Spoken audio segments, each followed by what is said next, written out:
Thanks for joining us at Right On Replicas, where we're proud to bring you the best scale model kit reviews on the planet. This review covers the new 1954 Hudson Hornet Special from Moebius Models. This is kit number 1214 in the current catalog, and it's molded in 1/25th scale. The kit is a skill level 3 for moderate builders age 15 and up, and requires glue and paint. Inside you find some crisply molded parts in white, clear, red, and chrome, with some vinyl tires and a metal axle. There are water slide decals and some great instructions. Overall size when finished is 8 1/4 in length. The width is 3 inch and it's about 2 1/4 inches high. Here are the decals for this build. The quality is very high and the color registry is great. There's just a small carrier around each decal and they float easily and they'll set quickly. Quite often you'll find that it's preferable to use a setting solution to help move the decals and get them to conform to features on your model. Personally, I've found Microscale Industries Microset and Microsol to be most compatible with the different manufacturers of decals. The motor is assembled first, and it goes together in a couple of steps. First you assemble the block, the oil pan, the front, and the valve covers, and paint it red. Now paint the fan belt rubber color and the pulleys flat black and add that to the motor. The fan is black and added to the belt.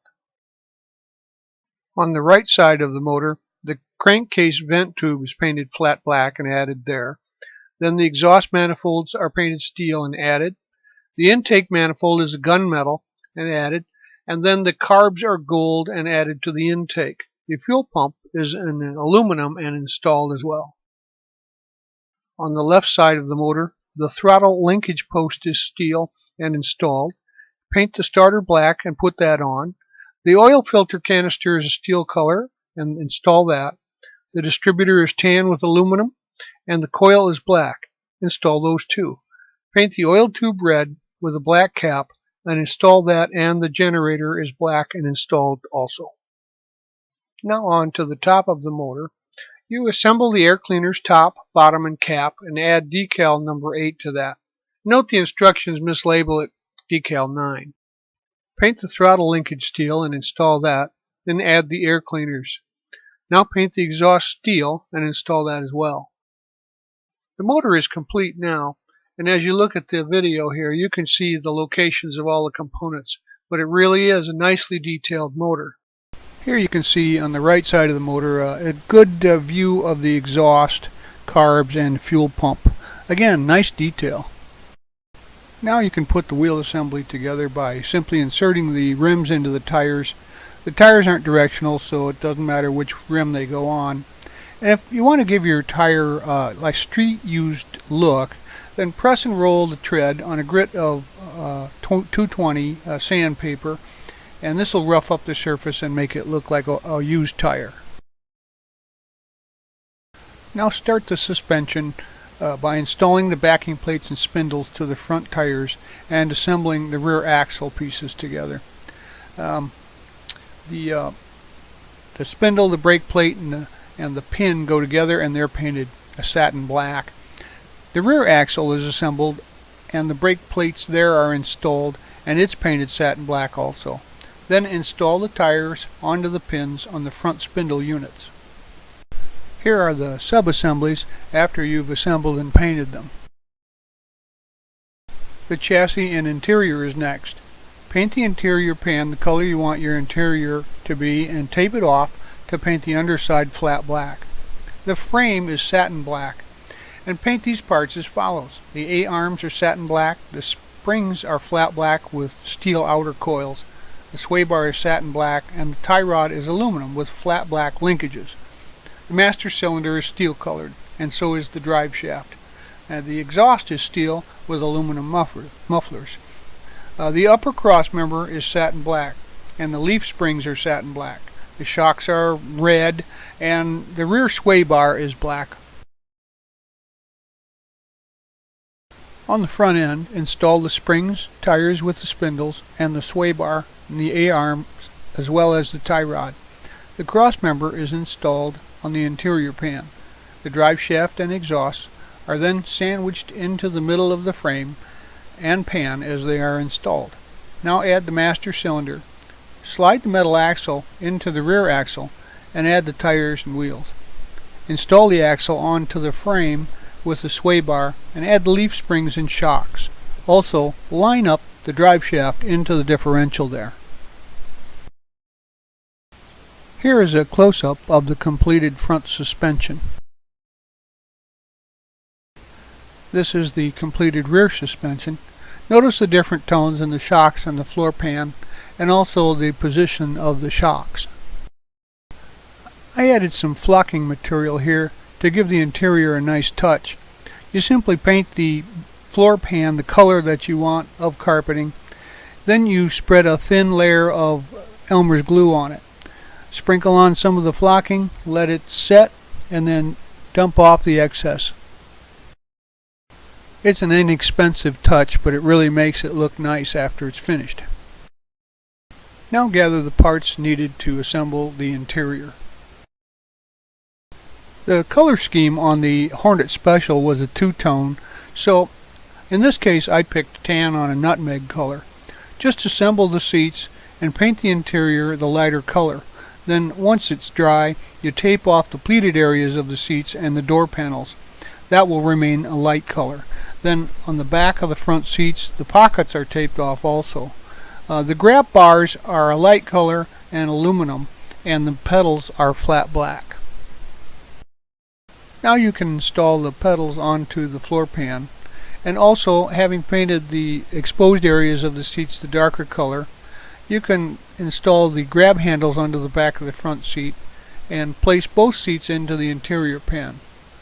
Now the interior trim side panels have silver knobs and trim and door handles, and you can put those into place now too.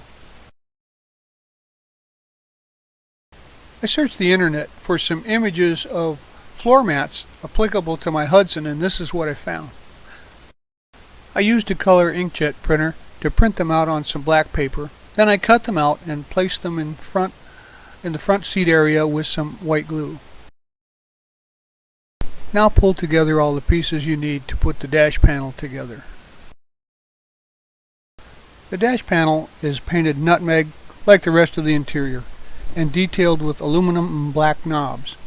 The decals are used for the instrument panel, the radio and heater, as well as the horn button.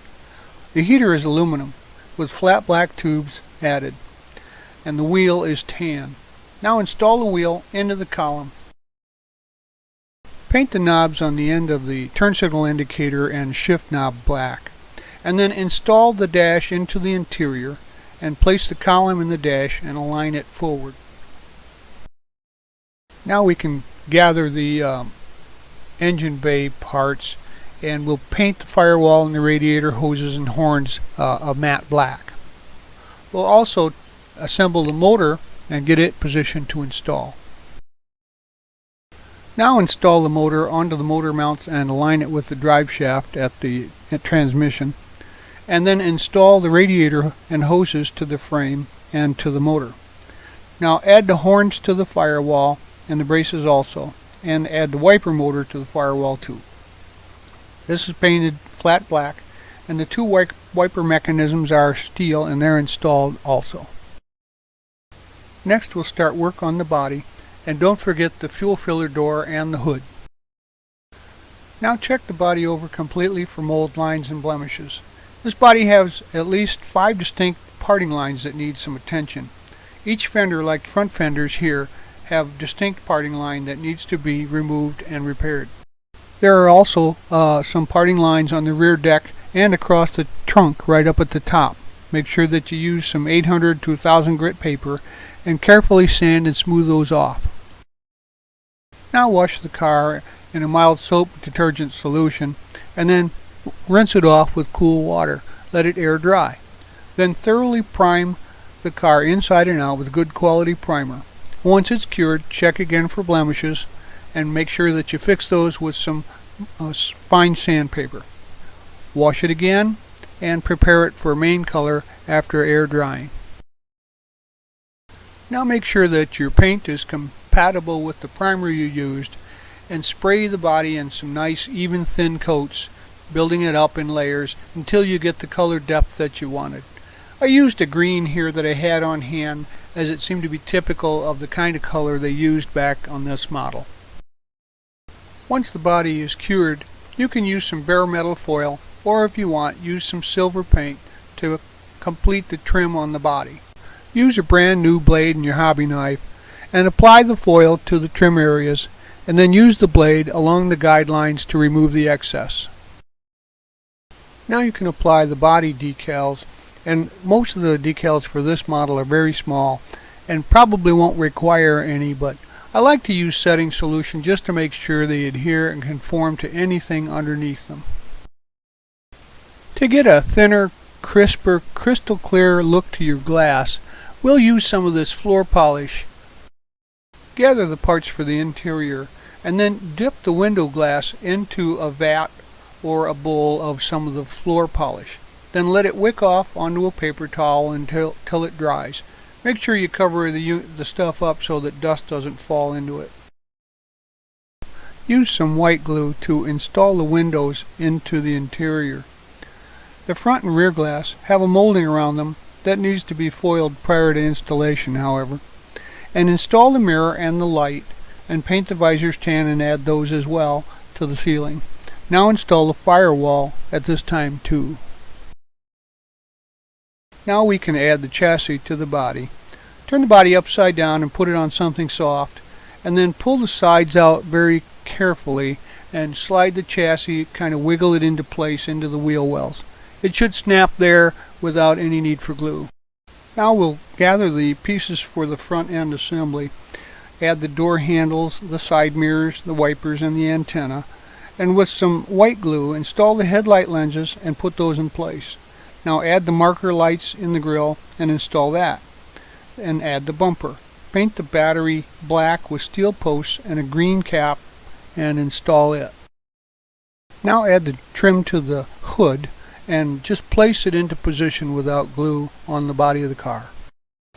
Here is the engine bay with all the decals and features that are prominent in it. It looks really nice completed. I decided to put an optional license plate on my car for personalization, so I came across a logo and printed it out with a color printer and put it on some paper and covered it with a piece of clear white tape. I also gathered the rest of the rear bumper and rear fascia items to install onto the car at this time. Now add the taillight lenses to the bezels and install those as well. Then add the valence and the bumper and cut the tag out and glue it into place. There's only a few extra parts left in this kit that weren't used. There's some racing exhausts, and you can just add those to your parts bin. Otherwise, the build is complete. Overall, this is a very impressive kit. It's one of the Hudson series, and so the body shares some moldings, and it's showing a few parting lines, but they're nothing that's major and easily removed. Otherwise, all the separate details like the interior panels, the separate engine pieces, even the separate frame and chassis make for superior detailing. There were no issues, everything fit tight, there was no warpage problems, and the build went together real well. All the contact glue points are very positive. The chrome work looks great, nice and crisp. We hope you like this step-by-step model kit review, and so that you don't miss any more, please subscribe to our YouTube channel. Thank you. This review is brought to you in part by Ryder's Hobby Shops, where the fun begins. Stop in to one of Ryder's 2 convenient Michigan locations where you'll find a full range of the latest hobby products, supplies, parts, tools, and paint. You'll find aisles and aisles of scale model kits, RC models, model rockets, Warhammer gaming, and railroading products. Stop in at Ryder's today and tell them Doug sent you.